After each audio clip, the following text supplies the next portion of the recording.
What is going on, peeps?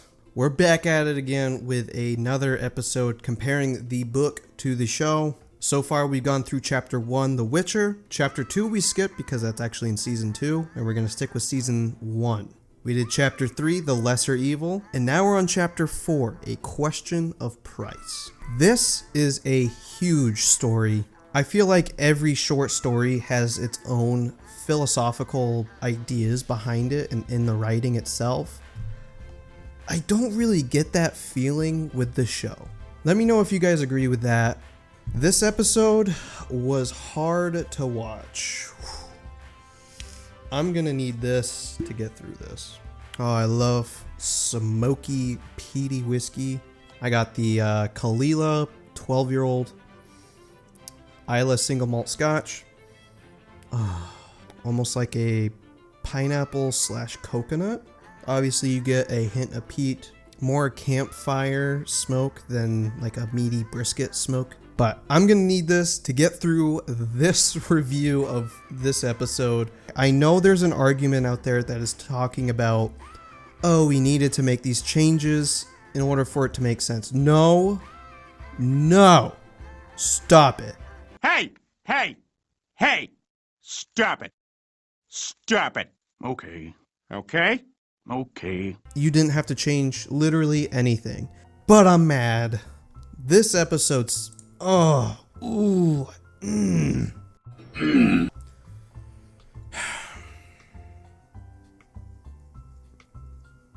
But let's get right into it. No more delays. I will show you my opinion.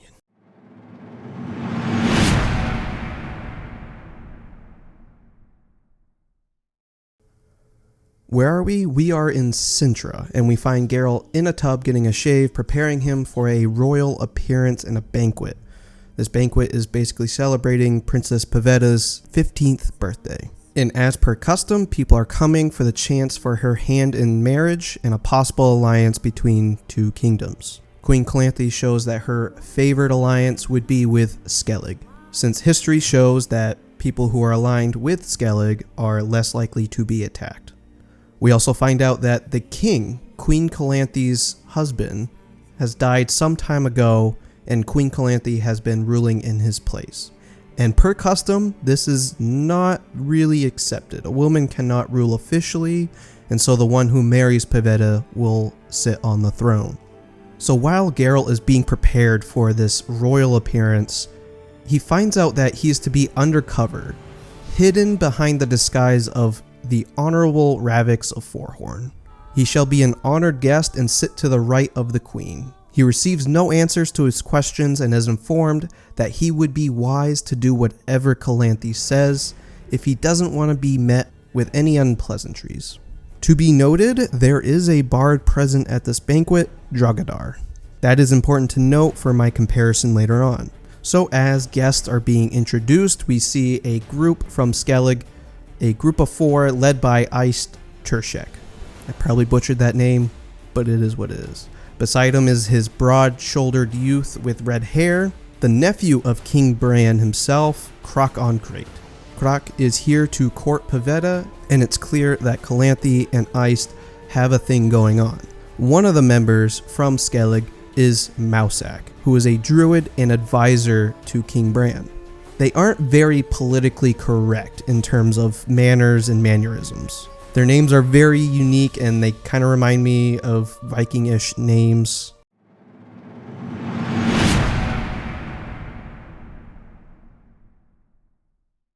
So in the show we meet Geralt. He's currently with Dandelion. He just recently slayed a monster, so he is covered in blood, guts, dirt, and he's just smelling awful. And we find out that Dandelion wants a favor from Geralt. What I'm asking for is a teeny weeny little favor. Fuck off, bud. Food, women, and wine, Geralt! It is one night bodyguarding your very best friend in the whole wide world. How hard could it be? So he wants Geralt to be his bodyguard. No, this did not need to change. You did not have to go from Calanthe inviting Witcher Geralt to the banquet to Dandelion needing a bodyguard. And you know what happens with this little scene, this writing? They run themselves into another circle where we'll get there. We'll get there. How many of these lords want to kill you? Hard to say. One stops keeping count after a while. I'm not killing anyone. Not over the petty squabbles of men. Yes. You never get involved. Except you actually do all of the time. Anyway, you're not going tonight as a witcher. Oh my god, terrible. So they just gave everything that Calanthe requests of Geralt to Dandelion. Why? Because he had relations with some women of leaders that are going to this banquet. Now, I don't have a problem with that kind of side story, but why did they create it as the main focus? So the whole reason why Geralt goes to this banquet in the first place is because he is invited. Invited. This is a royal appearance for the Hand of Pavetta. You think they're just gonna let anyone in? Geralt wasn't invited in the show. He's not invited. He's a +1 to Dandelion, who was invited. Why change this? Why? It didn't need to. You could have included Dandelion because guess what? There is a bard present at this banquet. Just insert Dandelion there. Why can't they both be invited?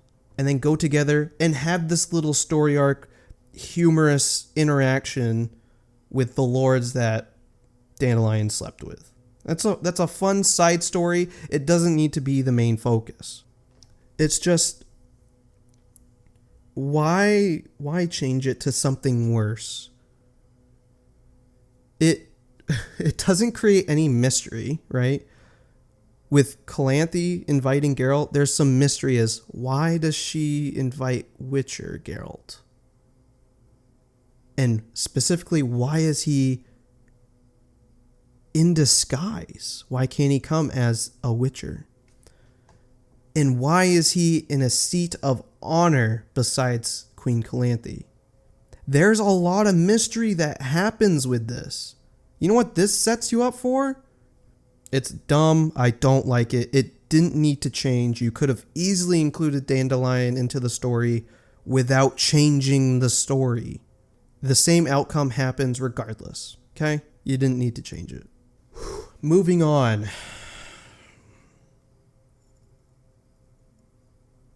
Every lord, knight, and twopenny king worth his salt will be at this betrothal. A lot of people will be at this betrothal. Why is Geralt? How is he getting in without an invitation?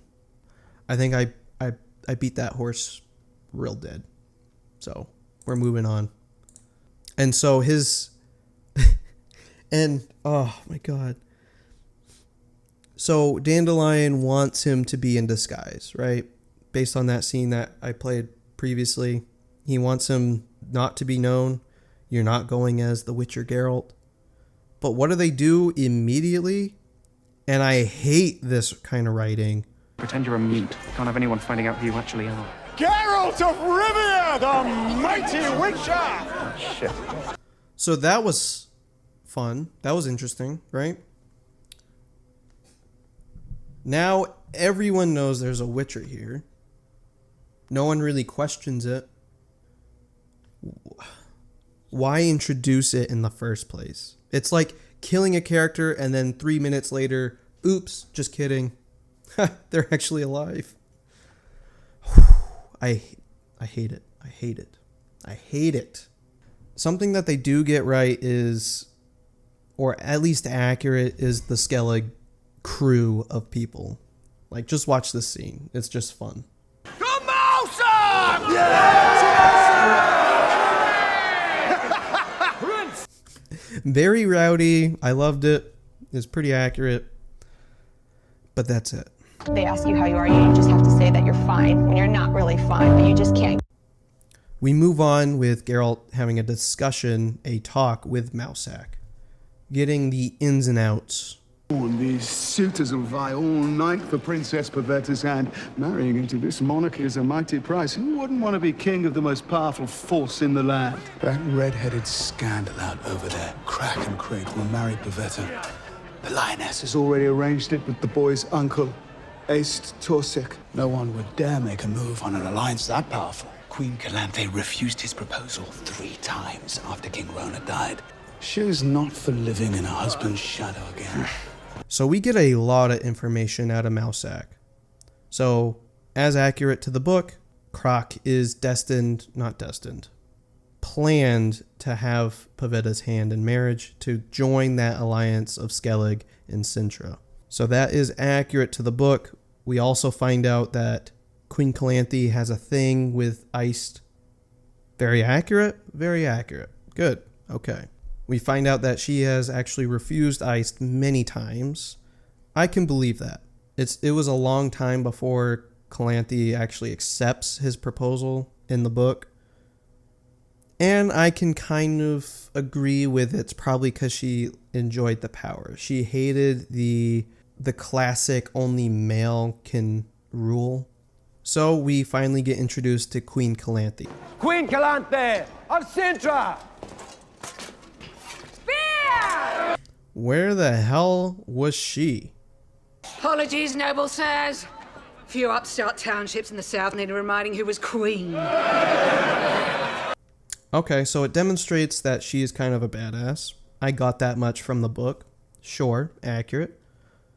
But you're telling me she went for battle on Pavetta's 15th birthday where she's supposed to be wed, and that she knows that Destiny is coming and will probably intervene?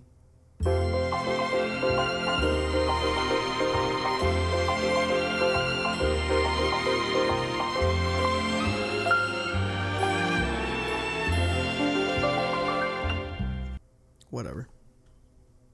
We get a little interaction between Pavetta and Queen Calanthe. I think this is pretty accurate.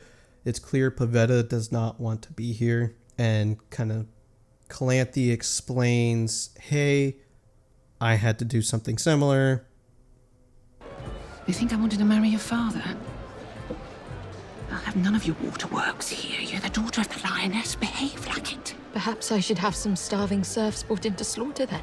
So we do have, as accurate to the book, some arguments among the crowd, specifically Croc.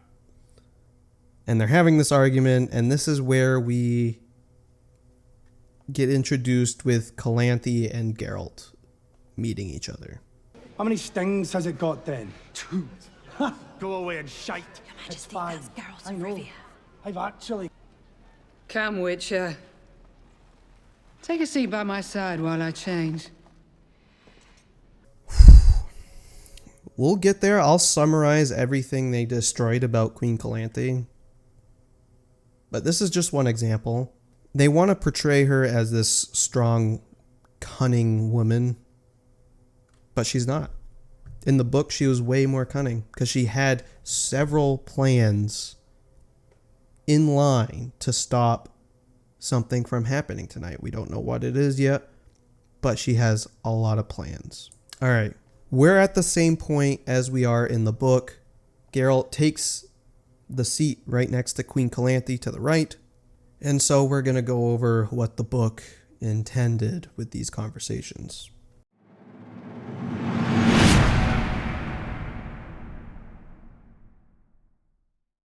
So once the food and drinks start to flow, it is loud enough for Calanthe to finally describe why she brought Geralt to this event in disguise. Their talk is somewhat a philosophical one. She's curious what Geralt thinks the job might be, and he explains to her what he has gathered thus far. Ultimately, he believes she has made a mistake for why she brought him here, and made a mistake on what he does for a living. He goes through the evidence. So while traveling to Sintra, he heard many stories of several monsters around Sintra, none of which would require a Witcher to dress up formally without weapons. Second, he also understands that an alliance with Skellig is the utmost importance to Sintra's future, and there are perhaps some who scheme to stop this from happening. Thirdly, that his disguise of a lord from a very far land is convenient in order to stop these schemers and to vanish without a trace. Based on this evidence, Geralt assumes Calanthe hired him as a thug and a killer, an assassin of sorts. He states that he has never killed people for money and never will. Many other lords and rulers have tried to persuade Geralt, but he has always turned them down. Calanthe warns Geralt to never talk to a ruler like that again, as most kings would seek revenge for their pride being attacked. She explains that rulers usually group people into two categories: those they order around and those who they buy. It is all a matter of price. So this is where the more philosophical stance of the story comes in. It's all a matter of price. She relates Geralt's work to as long as the price is right, there is no job a witcher won't take. She also explains that if it were just a simple murder or assassination, that there are cheaper services out there that a ruler can actually hire for that sort of thing, instead of going for the more expensive route of hiring a witcher. So while trying not to upset Calanthe, Geralt goes into examples of rulers that have tried to pay him to murder people, and how he refused them. Their conversation is quite humorous, sarcastic, pretty formal, and kind of full of speculation. It's a really fun conversation to read. And it's all about this idea of it's a question of price. So there's a quote on page 153 that I think is pretty important, and I think it's talking about being the Butcher of Blaviken, which is a story that I have covered already in this series. Except, Geralt, that I belong to that select group of rulers who know exactly what witchers do and how they ought to be employed. On the other hand, if someone kills as efficiently as you do, even though not for money, he shouldn't be surprised if people credit him with being a professional in that field. Your fame runs ahead of you, Geralt. But I believe she's talking about Geralt in Blaviken, where he took on the name as Butcher of Blaviken, where he killed people without receiving reward. And I think that's where she's saying your fame runs ahead of you. Don't be surprised if people credit you for being a professional in that sort of field. Rumor spreads, obviously. So I just thought that was kind of interesting in the book. Throughout this conversation, Geralt remains reserved and nervous about not knowing the specifics of the job. Calanthe obviously gives him choices, but they all end up with a bad consequence for disobeying a ruler or a reward for obeying. She also allows the Witcher to choose his price for this task. Just say the price and it is done. All she asks is obedience. So we finally get this moment where Pavetta is summoned.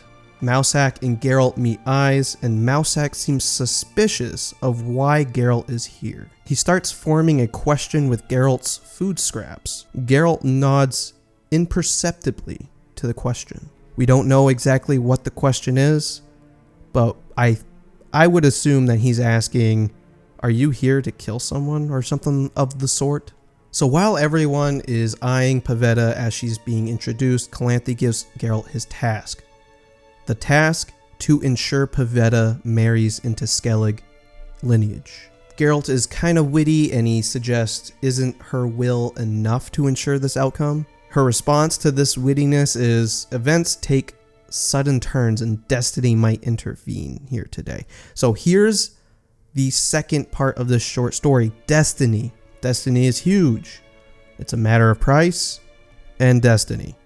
So we have Geralt versus destiny. This is why she hired a witcher and not some random thug or assassin. She thinks a being that is tied with some sort of magical abilities and slaying monsters is needed for this quest, because she knows the power of destiny. Geralt accepts her request and notices his sword is secretly within reach. So this whole conversation concludes and the banquet starts. Eating, drinking, acting normal.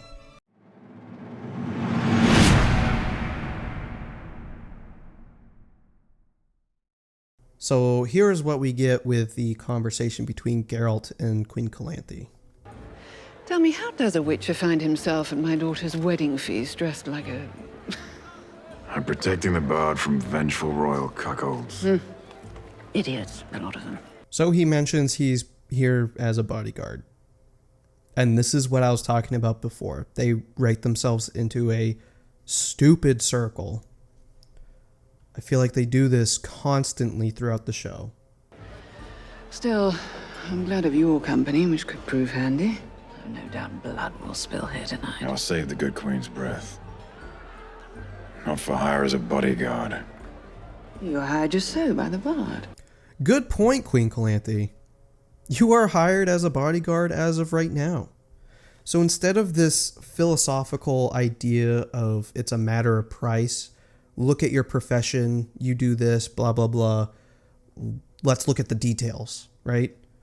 Instead, we get, well, you're protecting your best friend as a bodyguard right now. Where is the philosophy? Like, am I wrong here?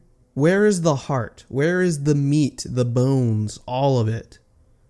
This is so shallow of writing, in my opinion. All of this is just in my opinion. But where is the depth? It's so surface level. Oh, I get it. They want to introduce a reason why Geralt might think he should do it.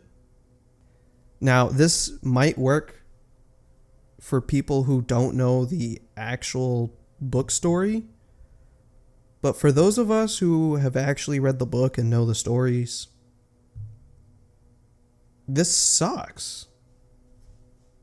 Like, if you can't write anything better than the original, don't write anything different. You don't need to change this. Moving on. I'm sorry. I'm simply saying, surely if all goes to hell here tonight, I can count on you to strategically remove certain irritants that may present themselves. I can't help you. So perilously direct. As queen, I could command it. If I were one of your subjects. I could torture you so very slowly into compliance. Her Majesty will do as she wishes. I'm not for turning. Oh, come now. Everyone has their price. So she finally introduces it's a matter of price.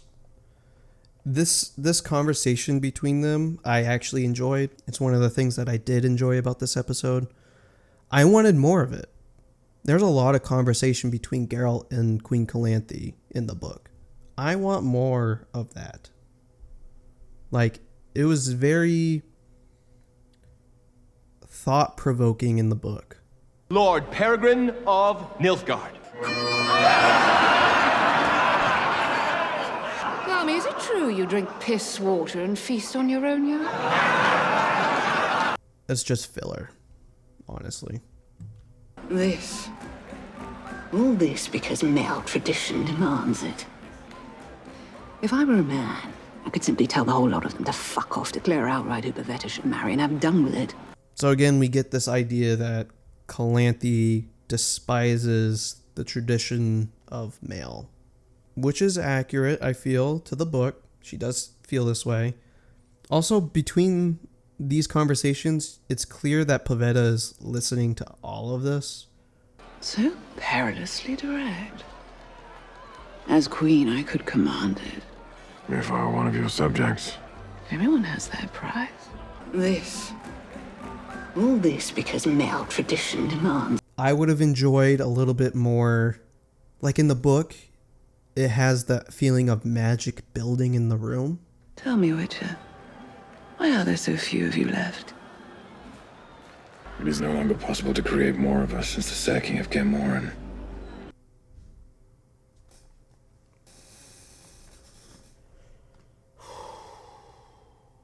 So in the book, we haven't quite covered it yet, but Geralt goes into a little bit of making a Witcher. So in the show, they absolutely change what the Witcher believes, what Geralt believes.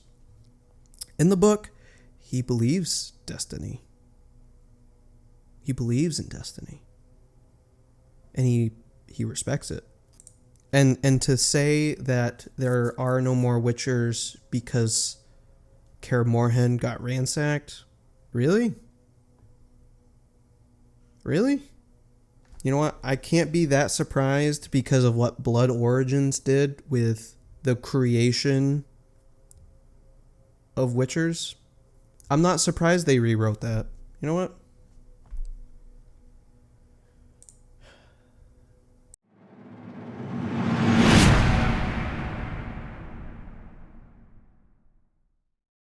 Now, this event starts to heat up when a message is given to Calanthe that makes her look visibly upset and angry. Mousak seems constantly uneasy and keeps glancing at Pavetta, who looked sad and did not want to be here. We finally find out what Calanthe is so uncomfortable about. A knight enters the hall, Urchin of Erlenwald. I probably butchered that name. It is clear that Calanthe was expecting this, and she strives to silence him and reveal his face to everyone. He obviously responds that his knightly vows prohibit him from revealing his face before midnight strikes. He reveals that he is the man that rescued the king in Erlenwald many years ago, Calanthe's late husband. Without Urchin, the king would have died years ago, before his actual death. He reveals that he is here to finally collect the promised reward for his service. Calanthe rips his story apart, bringing up that Urchin only helped this dying man because of what he could promise, and shows up 15 years later after the king has passed away, which is very convenient for his story. The more Calanthe rips into this masked man, the more energized the room felt with magic. Geralt and Mousak kept looking at each other to see if they were the cause of this feeling, this magic. Both shook their heads, confirming they were not the ones causing this. Mousak motioned to Urchin. I'm going to continue calling him Urchin. Correct me if I'm wrong down below. Mousak motioned to Urchin questioningly, and Geralt is unsure of the source.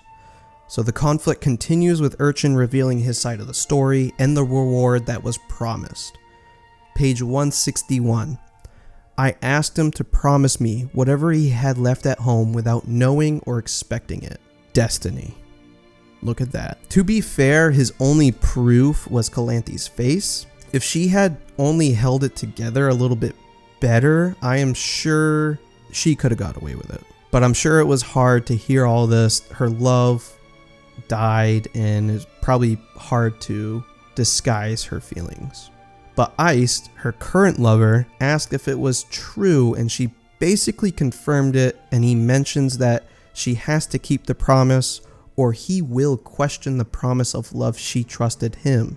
Not in those exact words, but it is implied. As tempers flare among the crowd and arguments and threats are thrown around, Kukudak, I'm probably butchering that name as well, I apologize.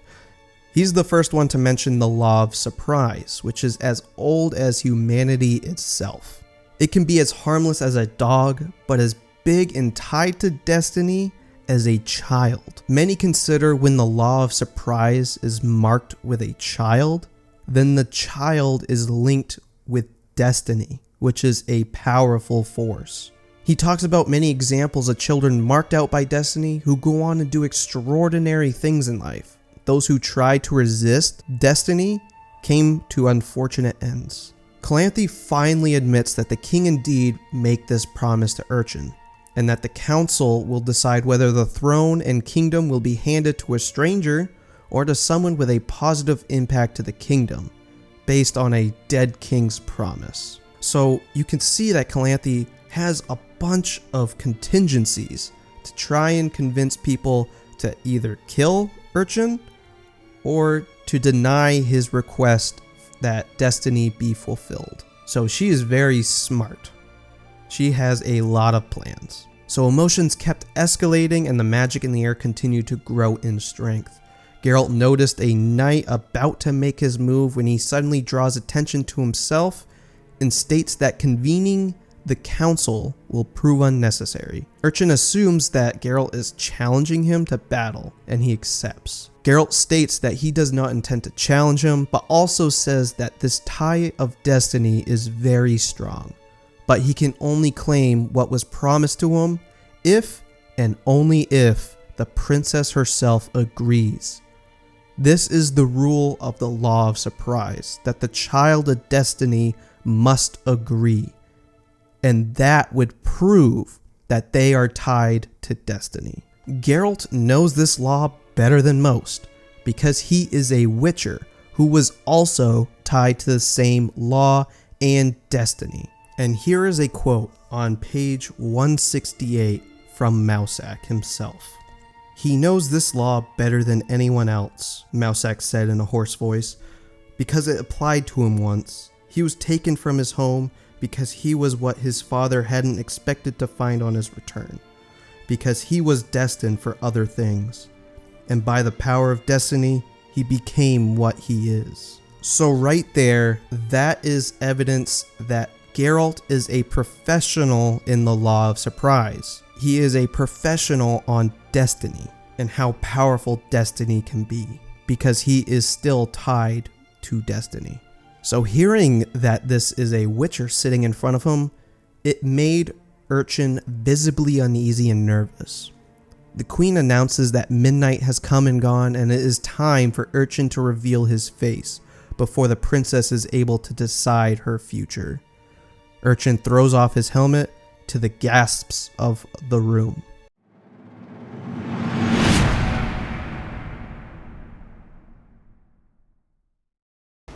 Forgive my late intrusion, Your Majesty, and for the misunderstanding with your guards. Please, I come in peace. I need but one moment of your time. I am Lord Urchion of Erlenwald, and I have come to claim your daughter's hand in marriage. So, not bad introduction for Urchion. Pretty good. He states his intention as he comes in. Moving on.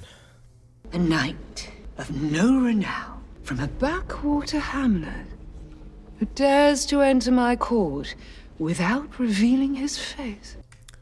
So it almost, with Geralt looking at Queen Calanthe like that, it almost wanted to portray that Geralt is now suspicious. Like, oh, this is what you were talking about? Perhaps. But then we get this scene. A knight's oath prevents me from revealing my face until the sounding of the 12th bell. Follows to that.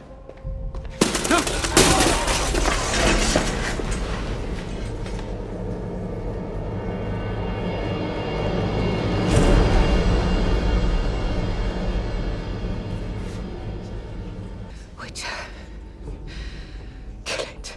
No. Whatever the price, This is no monster. I order you. This knight has been cursed. You're as useless as the rest of them. Slay this beast! Oh my god. It's so bad. It's so bad when you compare it to the book.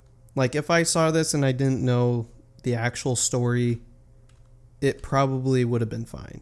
People who don't know better obviously don't know better. They haven't read what's better. He can't unmask himself until midnight because of a knightly oath. And they absolutely take a audible and change direction from the book. Someone immediately comes and unmasks him. And then we get the conversation between Geralt and Calanthe, like, kill him, please, whatever the price. That conversation should have happened way before. And then we get Geralt saying that this man is cursed. What is your indication that this guy is cursed? There are plenty monsters that can talk. Doesn't mean they're cursed. Where is his indications? Sloppy writing. Sloppy. Like, where again, where's the depth? Huh? And what else do they skip? They skip the entire explanation of Urchin's side. They just skip all of that. They skip his entire story. So no one hears this story. Tensions are high. This is just worse. That didn't need to change. It didn't need to change.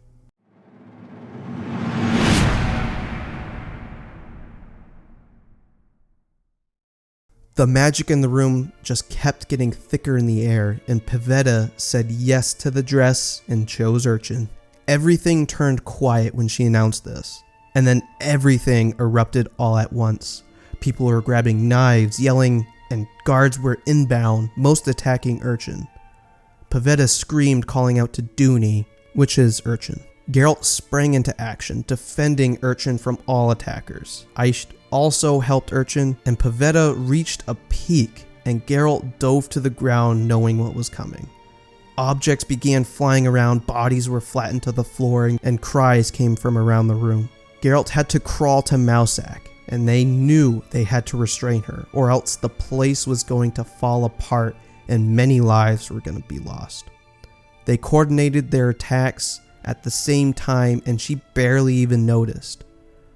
Her focus was now on them both. If MALT failed to shield them, they would have perished from her attacks. Then finally, Pavetta got distracted by a sudden loud noise, and Geralt and MALT attacked at once, and they were able to finally subdue her. This event was finally over, and everyone began to recover. But Calanthe didn't give up, and signaled the guards to Dooney, but no one moved. Finally, midnight struck, proving that Calanthe purposefully had the bell ringer strike early to make sure that the monster was unmasked before he was able to transform back to human. So she is very, very clever. She planned this to a T. She wanted to show that he was a monster. And so Dooney started to transform back into a human because midnight struck, and it kind of shows that he was cursed. Pavetta, MALT, Geralt, Aisht, and Dooney were all summoned to the Queen's chambers. Dooney talks about his curse and how he has been this way since childhood, and was told not long before meeting the king that a child's surprise would reverse the curse. It comes out that Pavetta and Dooney have been seeing each other for a while now. Calanthe gives her blessings to the two lovebirds, and it also accepts Aist's proposal for marriage finally. She also proposes for MALT to stay and help train Pavetta and to help her control her powers. Dooney talks to Geralt and asks him what his price is for helping him and saving his life. Calanthe says that she is the one that owes him since he gave her the result that she was looking for, an alliance with Skellige. So he asks for her emerald necklace, and he receives it. Dooney still feels that he owes Geralt for his life, and so Geralt talks about how in order to become a Witcher, you have to be born into destiny. Page 183. In order to become a Witcher, you have to be born in the shadow of destiny, and very few are born like that.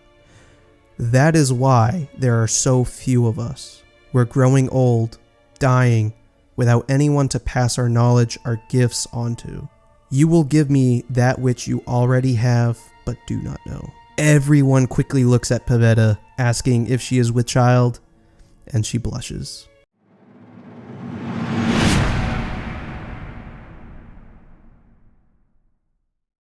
Pavetta, by the law of surprise.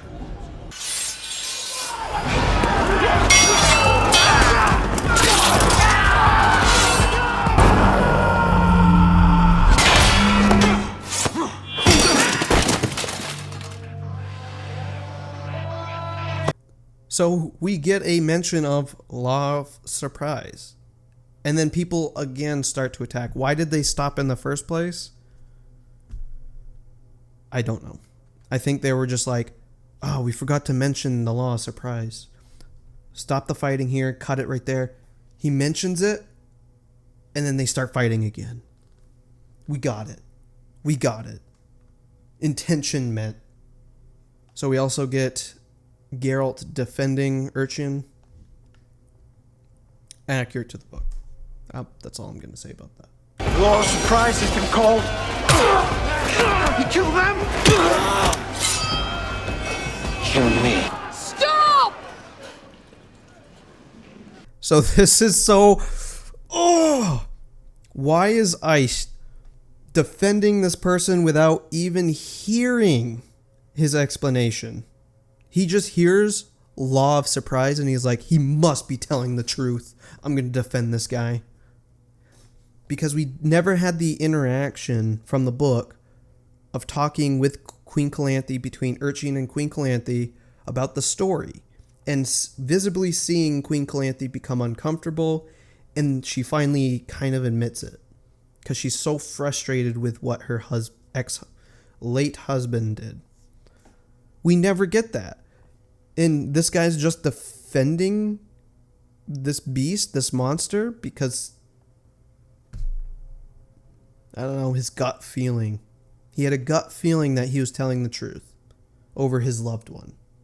The one that he loved, Queen Calanthe. Makes sense, right? No! No, it doesn't. What are they doing? This is the same guy that didn't believe his knight story. Oh, knight oath? Yeah, right. Take off your helmet, sir. He's the same guy. Now that law of surprise got thrown out there, now he's starting to believe this dude? Come on. Shallow, terrible writing. Oh. I told you I needed a drink for this. We're not even done. Dooney! The Witcher speaks the truth.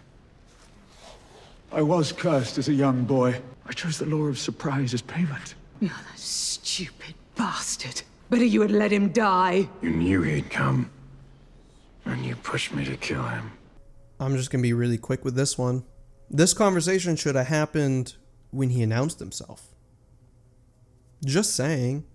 It would have been more accurate to the book, and it would have made so much more sense.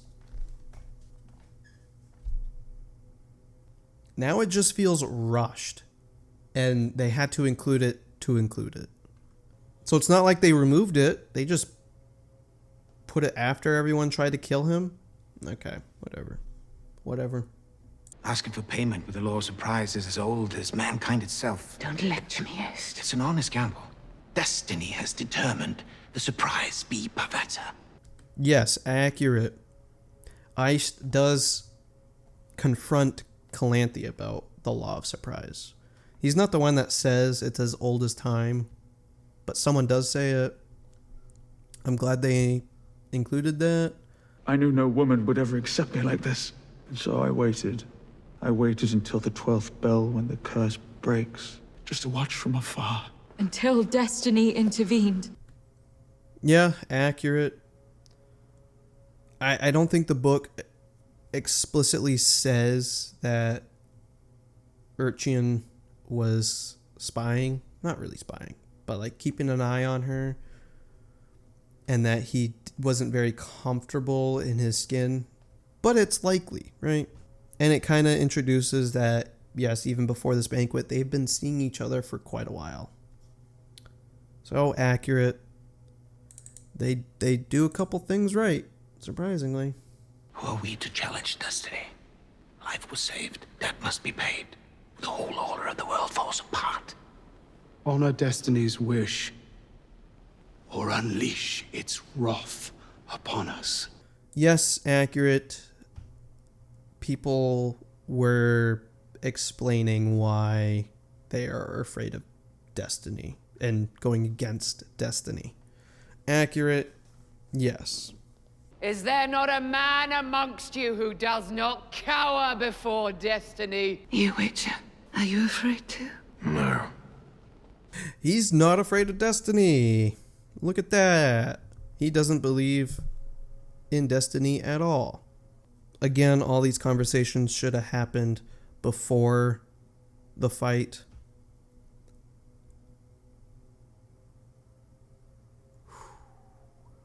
And again, they're changing Geralt's beliefs from the book. I've seen mothers lash themselves raw over the death of a child, believing they crossed destiny, ignoring the stench of the 50 other children and the plague cart outside. Destiny helps people believe there's an order to this whole shit. There isn't. I will say the way he talks about Destiny, he talks about other things similarly. So like curses. So remember the Renfrey story where Stregobor was telling him about women being cursed after the eclipse, and he and he was arguing like, I see this all the time, even before the eclipse. It's a reason that people like to use for the calamities of what people do. This is believable that he would say this, so I'm okay with it. But a promise made must be honored. And this is the only reason why he thinks that the law of surprise should still happen, is because it's a promise and promises should be kept. Weak writing. There is no depth. It is shallow. Moving on. Here is your destiny.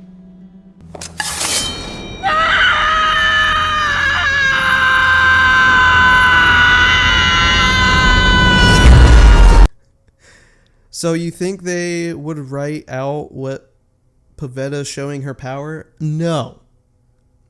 But they already had the battle, so what do they have to do? We need Calanthe to try and assassinate him. Didn't need to change. It's worse.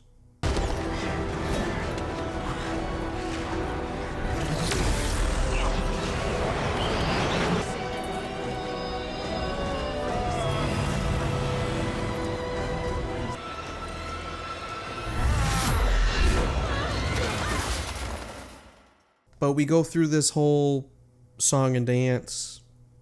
You get Pavetta and Dooney in the center of this tornado. I like that change. I think it's pretty nice. I think in the book it was just her in a circle of emotion. It's like, that's what I call it. They don't show so much the cooperation between Mousak and Geralt to try and overcome her power. I would have liked to see a little bit more combination of powers to try and overcome. The show just shows.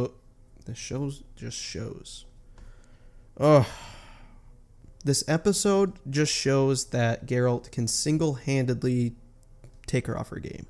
Like, she wasn't even paying attention to them until the very end, and he was still able to overcome her. I mean, it's okay. Similar to the book, but not really. Moving on. The law of surprise will be honored. React poorly, and you won't just face the lioness. You will be facing the sea hounds of Skellig. Because Queen Calanthe has agreed to my proposal of marriage. So all of a sudden, she agrees. Okay. All right. And we also finally get Aisht getting what he wants. Queen Calanthe's hand in marriage. This doesn't really matter in the sense of Geralt and Calanthe. They didn't really make a promise like they did in the book, or an agreement for the outcome of this event. So that doesn't really matter. Also, kind of looking at Queen Calanthe's face, it almost looked like it was a surprise. Like, it almost seemed like he wanted to say it in public to make it real and to, like, force her into it. I don't know. Her face kind of seemed like, what did you just say? Just my opinion on how things kind of looked. The 12th bell has not yet rung. What has happened? I think your blessing of this marriage has fulfilled a destiny. The curse has been lifted. So similar to the book, the fulfilling of destiny allows the curse to be broken for Dooney. They absolutely destroy Calanthe because she had a plan in place for the 12th ringing of the bell, because she knew that his curse, because obviously the king told her about him, ends at midnight until dawn, where he's human. So she had a plan. Let's ring the midnight bell early to demask him. Like, they depowered and took out so much depth to Calanthe. My opinion, obviously. You saved my life. I must repay you. You've proven yourself to be the kind of man who would do the same. I want nothing. No, please. Claim the tradition as you have. The law of surprise. Give me that which you already have, but do not know. No! Destiny can go.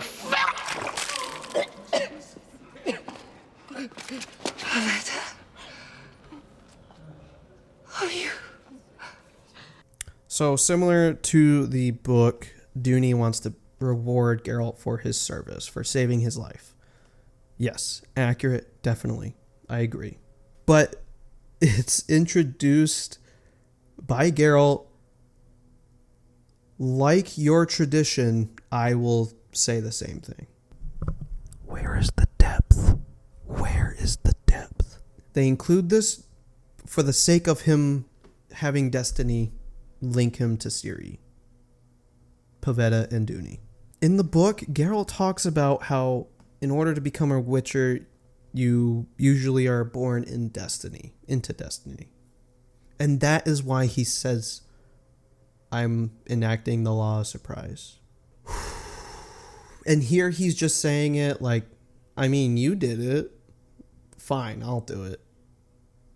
Whatever. No! Stop! Stop changing. Oh.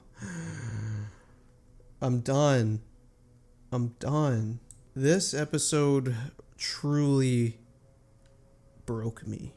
I know the Striga story was really bad, but this hits so much worse. I'm gonna stay. Guide her.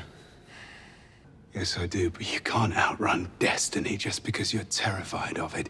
It's coming, Geralt. Not believing won't change that. Bullshit. This was just a girl using her magic to stop her mother from gutting her lover. Nothing more. So you say. So similar to the book, Mousak is staying to help coach and train Pavetta in controlling her powers. Accurate, except Calanthe doesn't ask him. He just decided on his own that he wants to stay. I'm sure Calanthe will agree, but that's a difference from the book to the show. Again, we get introduced to Geralt not believing in destiny. Destiny's not a thing. Blah, blah, blah, blah. It no longer helps create a Witcher. He was never brought into destiny, even though it's a quote in the book. If you can't tell, I'm very sad. This episode broke me. They destroyed so many things in this one episode. I enjoyed the character of Calanthe. They destroyed it. I enjoyed the idea, the philosophy of destiny, and how a question of price is a thing. Take it out. The origins of Geralt, take it out. A little sneak peek on how Witchers can be created, take it out. The depth of why Geralt is here in the first place, take it out. They don't add content, they take shit out. And then they are thinking, well, we need a reason for this to happen. Let's just have this character say this. Done. Easy. Where is the depth? Where's the heart? And above all, they destroy a huge scene in the book. Like, not even the one that we just covered. Geralt meeting Ciri. What was going through their heads that they're like, no. That scene sucked. Geralt meeting Ciri for the first time in Brocculon Forest? No. That sucked. I have a better idea. They're gonna meet in a different forest and not have anything happen. See what I'm saying? They take out content and then they include the same outcome, but for a very shallow reason. This was a hard episode to get through. I will say that. This episode is a prime example of why the show is failing. Let me know your thoughts in the comments section below. If you enjoyed it, make sure you like and subscribe. I went through a lot of pain to get through this episode because it is painful to watch. To see such a beloved story be abused. You give me purpose to come back and go through this shit, because that's what it is. But that's gonna do it for this one. I appreciate you watching. I'll see you guys in the next one. Cheers.